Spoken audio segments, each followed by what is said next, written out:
So this is a flower. इस flower में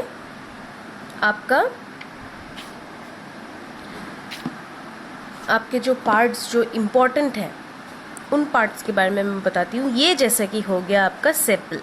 क्या हो गया? सेपल। ये जो ग्रीन कलर का होता है ना किसी भी फ्लावर में, वो हो गया आपका सेपल।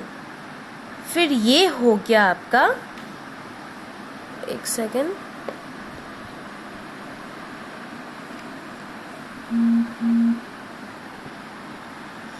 ये हो गया आपका पेटल। ठीक है। अब आता है सबसे इम्पोर्टेंट दो पार्ट, जो है जिसमें से इस वाले को, ये लंबा जो डंडा वाला यहाँ पे जो गोल है, इस वाले को हम लोग बोलते हैं क्या? स्टेमन। क्या बोलते हैं? स्टेमन।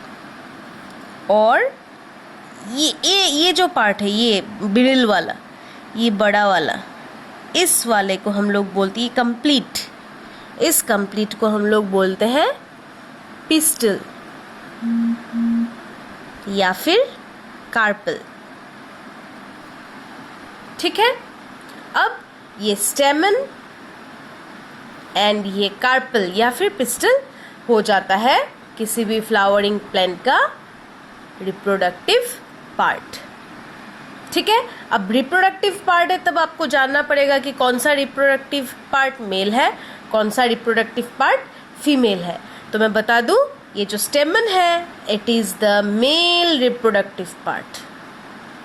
ठीक है। और ये जो कार्पल है, ये हो गया फीमेल रिप्रोडक्टिव पार्ट। क्लियर?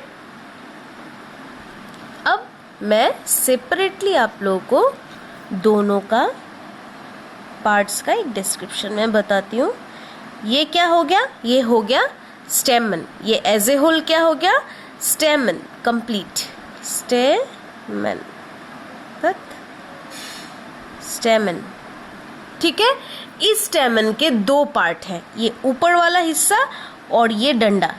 इस ऊपर वाले हिस्से को हम लोग एंथर बोलते हैं। क्या बोलते हैं? एंथर बोलते हैं। और इस डंडे को क्या बोलते हैं हम लोग? फिलामेंट। क्या बोलते हैं? फिलामेंट। और इन दोनों को मिला के बन जाता है स्टेमन। और ये हो गया हमारा मेल रिप्रोडक्टिव पार्ट।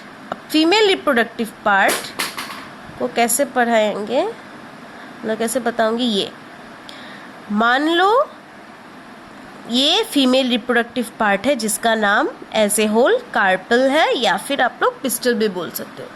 अब इस कार्पल के तीन पार्ट्स हैं। एक हो गया ये, एक हो गया बीच का डंडा, और एक हो गया ये मटका। क्लियर? ऊपर वाले पार्ट को स्टिग्मा बोलते हैं, बीच वाले पार्ट को स्टाइल बोलते हैं, और मटके को ओवरी बोलते हैं। ठीक है।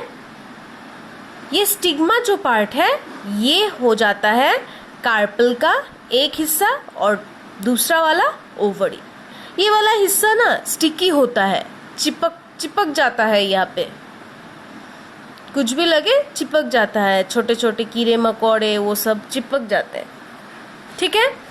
और इसी जगह पे ये एंथर में पोलन ग्रेन्स होता है, जो आप लोगों ने पहले भी पढ़ा हुआ है। ये पोलन ग्रेन्स आके किसी भी मीडियम से यहाँ पे स्टिग्मा में आके चिपक जाते हैं। तो कैसे, क्यों चिपकते हैं, क्यों यहाँ पे पोलन ग्रेन आके गिरता है, ये मैं बाद में बताऊंगी। फिलहाल के लिए आप लोग को ये सिर्फ ध्यान में रखो, ये जगह थोड़ा सा स्टिकी होता है। यही स्टिग्मा से निकल आता है आपका स्टाइल, एक इलोंगेटेड पार्ट, लंबा tube like, pipe like structure. ठीक है। यहाँ ये स्टिग्मा के साथ अटैच्ड होता है और स्टिग्मा को ओवरी के साथ कनेक्ट करने में हेल्प करता है। और नीचे वाला हिस्सा हो जाता है ओवरी, और यहाँ पे आपका एग्स होता है, ओव्यूल होता है। ओव्यूल में आपका एग्स होता है। ठीक है। जो फीमेल गैमिट कहलाता है। क्या गैमिट कहलाता है? फीमेल गैमिट, क्योंकि फीमेल रिप्रोडक्टिव ऑर्गन में फीमेल गैमिट रहेगा, मेल रिप्रोडक्टिव ऑर्गन में मेल गैमिट रहेगा। ठीक है। अब ये मेल गैमिट का फीमेल गैमिट तक पहुंचने का जो प्रोसेस है, इसका मतलब ये पोलन ग्रेन है आपका क्या बोलते हैं, ये process of transfer of pollen grain. ये जो पोलन ग्रेन है, पोलन ग्रेन कहाँ तक जाता है? स्टिग्मा तक। ये transfer of pollen grain from the anther to the stigma आपका क्या कहलाता है? पॉलिनेशन कहलाता है। क्या कहलाता है? पॉलिनेशन। ठीक है। अगर आपको पूछे कि व्हाट इज पॉलिनेशन, क्या बोलोगे? क्योंकि एंथर में छोटे छोटे आपने कभी हिबिस्कस देखा होगा।